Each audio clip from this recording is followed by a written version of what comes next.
Cinema நேயர்களுக்கு அன்பு வணக்கம். வெல்கம் டு எம்டி திரை. இந்த ஷோல கட்டா குஸ்தி பார்ட் 2 திரைப்படத்தினுடைய பாக்ஸ் ஆஃபீஸ் ரிப்போர்ட் தான் நம்ம பார்க்க போறோம். தமிழ் சினிமாவில் வெண்ணிலா கபடி குழு திரைப்படத்தின் மூலமா அறிமுகமான நடிகர் தான் விஷ்ணு விஷால்.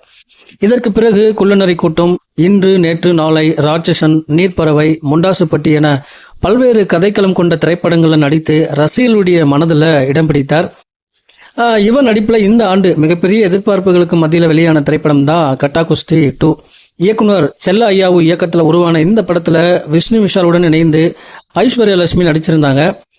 முதல் பாகத்தின் மாபெரும் வெற்றியை தொடர்ந்து கட்டா குஸ்தி 2 மிகப்பெரிய எதிர்பார்ப்பில் வெளியானது. முதல் பாகத்தை விட பல மடங்கு இந்த படத்திற்கு ரசிகர்கள் வரவேற்பு கொடுத்தாங்க. இதனால ஒவ்வொரு நாளுமே பாக்ஸ் ஆஃபீஸில் கட்டா குஸ்தி 2 வசூல் வேட்டை நடத்திட்டு வருது. இந்த படம் உலக அளவில் 12 நாட்களை வெற்றிகரமாக கடந்துள்ள நிலையில் இதுவரைக்கும் எவ்வளோ வசூல் பண்ணியிருக்கு அப்படிங்கிற தகவல் வெளிவந்திருக்கு. கட்டா குஸ்தி 2 12 நாட்களில் உலக அளவில் 47 கோடி இந்த படம் வசூல் பண்ணியிருக்கு. இனி வருகிற நாட்களில் இந்த படத்தினுடைய வசூல் எப்படி இருக்கும் அப்படிங்கிறத அடுத்த அப்டேட்டில் பார்க்கலாம். இந்த வீடியோ உங்களுக்கு பிடிச்சிருந்தா மறக்காமல் லைக் பண்ணுங்கள், ஷேர் பண்ணுங்கள், சப்ஸ்கிரைப் பண்ணுங்கள். அடுத்த வீடியோவில் சந்திக்கிறேன். நன்றி, வணக்கம்.